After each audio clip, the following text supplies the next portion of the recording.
day, beautiful soul family, and welcome back to Miracles Beneath the Surface. This message is about a deeper understanding. As I was in the midst of prayer, I was thanking God Almighty. Thank you so much for your love. Hallelujah. It's good to rise up in the morning, and the first thing before I get out of bed, I get on my knees and I pray. And God was showing me this. Jesus' job is not done. You see, when I say that, what's so beautiful about God Almighty is that He sent His only begotten Son to come by the means of His divine plan. Now we see in this world, they are trying to bring about different facets of how humanity can come into existence. They are creating, they're doing the same thing as God has already done. But again, as brought out in other videos and messages, is a great distortion.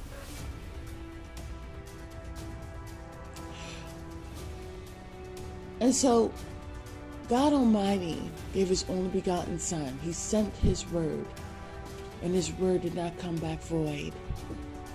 He sent His word by the means of His divine plan. He was birthed. He felt the pains from many aspects, different ages. He truly was a pure sacrifice. What God was showing me was about, because I said I plead the blood of Jesus. Hallelujah. And it's brought out in 1 John chapter 1 and 2. Let's turn to it. Let's turn to 1 John, okay? 1 John.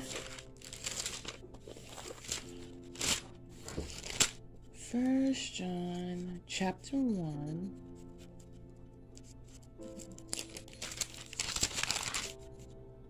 I'm sorry, 1 John chapter 2. And it reads, "My little children, these things write I unto you, that ye sin not. And if any man sin, we have an advocate with the Father, Jesus Christ, the righteous." Hallelujah. And He is a propitiation for our sins, and not for ours only, but also for the sins of the whole world. Excuse my alarm. It is 4:30 in the morning. It's beautiful when I can wake up before my alarm. But what's interesting is that Jesus was sent. His purpose was to pay the ransom. But in the midst of paying the ransom, see, Jesus is a multitasker. And for those who are multitaskers, you can understand, you can feel this message. Jesus is a multitasker. And He pretty much, when He came to give His life, He also broke the chains. He revealed truth. He forgave. He set people free from bondage. Okay? So, not only that, But when he gave his life, because remember, it wasn't taken. When he gave his life, he transferred salvation. Okay? And he took on our sins. Now, as he took on our sins, he used that as a covering as he went to hell. As he went to hell now, the lower pits of the earth, it's, as brought out in the Bible, it states that he took back the keys. Okay? He took back the keys of death. And this is very important to understand. Again, multitasking. And so, the thing about it is that, as I mentioned before, there are people who still feel that Jesus is still right there on that cross. But the truth is no. He said, I must go, but I will send a comforter. Okay? I will send the Holy Spirit. And even as he was in the midst of his mission, he was speaking about being reborn by the means of the Holy Spirit. What's so interesting is that those fruits of the Spirit, which is love, joy, peace, meekness, faith, long-suffering, gentleness, goodness, temperance. Hallelujah! Those fruits are in our storehouse. And whenever we go through situations of woe that causes imbalance, such as hate, we have love. We can glean from the fruit. We can eat of that fruit of love. We have joy. We have peace. Whenever the world brings forth tribulation, we can go within our storehouse and glean off of that. Now, back to the point that Jesus' work is not done. Why do I say that? Well, God was showing me this as I was in the midst of prayer. Jesus' blood that was shed as we cover ourselves with the blood of Christ. He advocates for us. His blood cries out. Hallelujah. His blood cries out. And where is the salvation? It is our helmet. Hallelujah. It's not on the feet. It's not on the hands. It's on the crown. It's our head. It's our helmet of salvation. Part of our armor of God. The helmet is salvation. It's the first thing on our mind. Jesus gave his life so that we can have salvation, so that we can plead the blood of Jesus, the same blood that cries out. The same scenario is brought here out in the Bible in Genesis. Cain came against his brother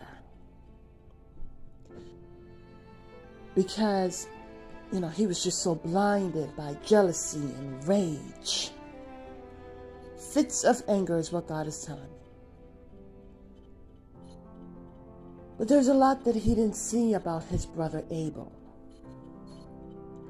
That where Cain can't, his brother Abel was able. The things that Cain couldn't do, his brother was able to do. Now, what was his brother able to do?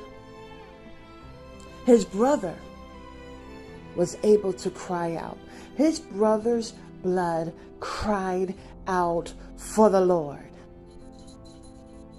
So interesting, because his brother's blood didn't cry out for Adam and Eve, their parents.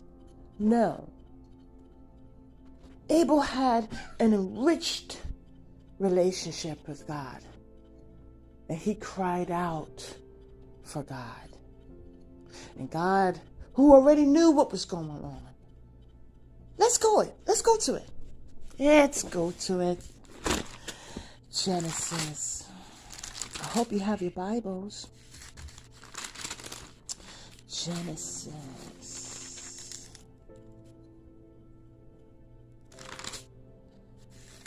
Okay.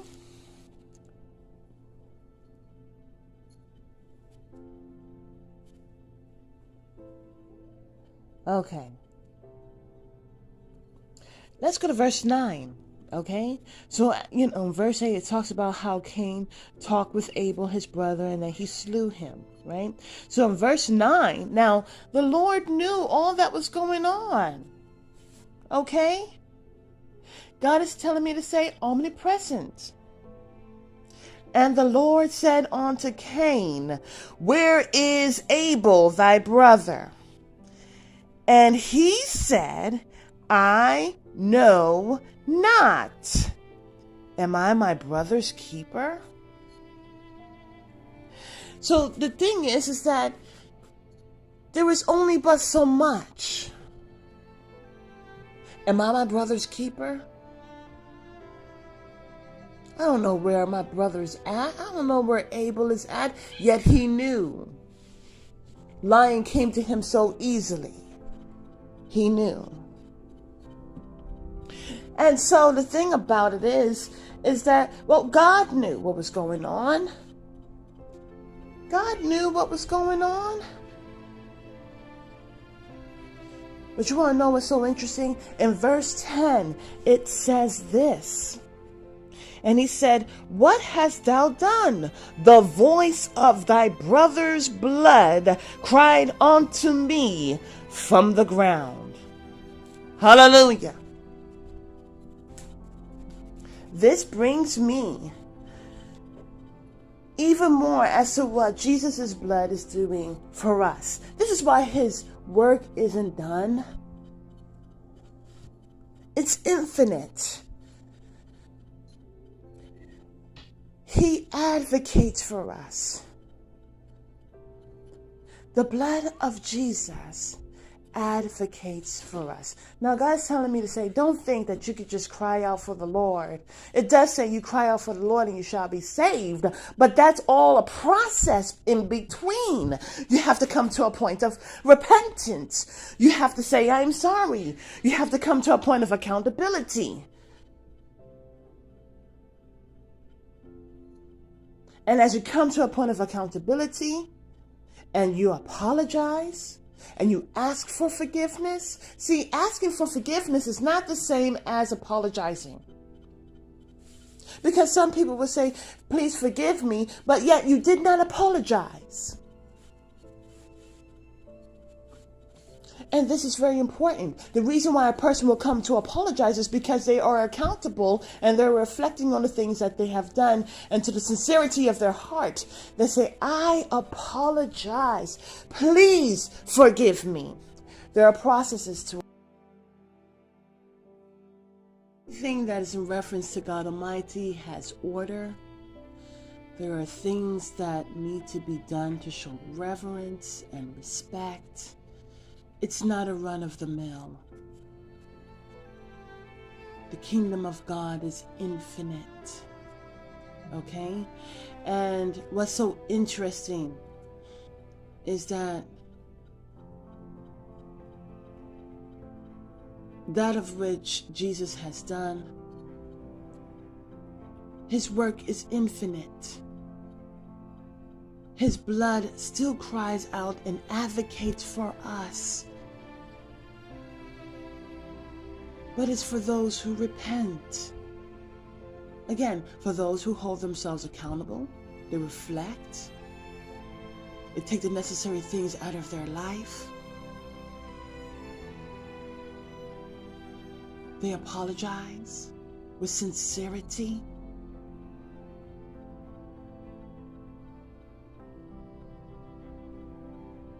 Ask for forgiveness.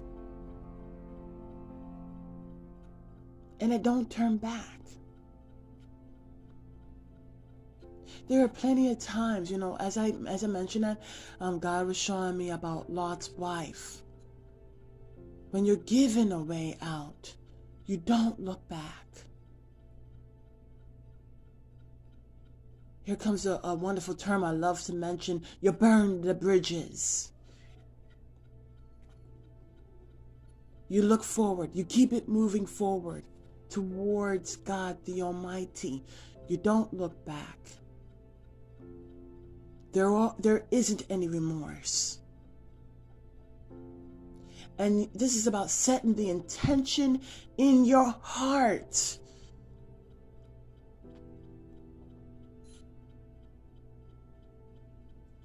What is it that you wish to manifest? A lot of people will say money, a house, whatever it is, a job, a career, a spouse. But none of those things can save your life.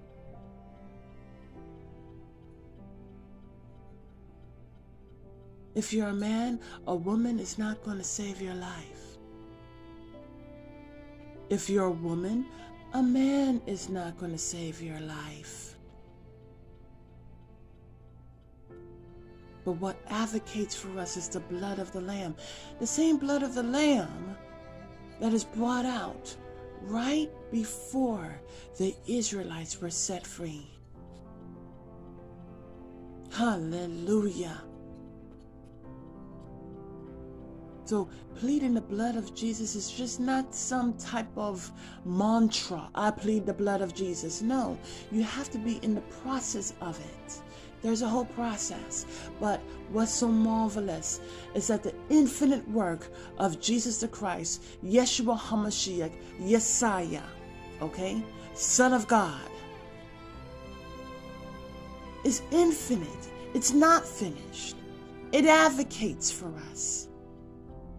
For those who repent.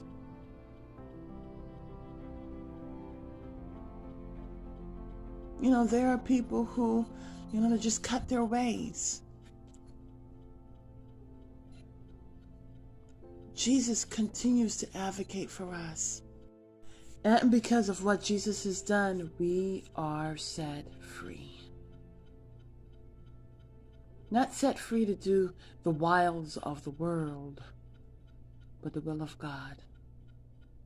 Have a beautiful and wonderful day. God bless.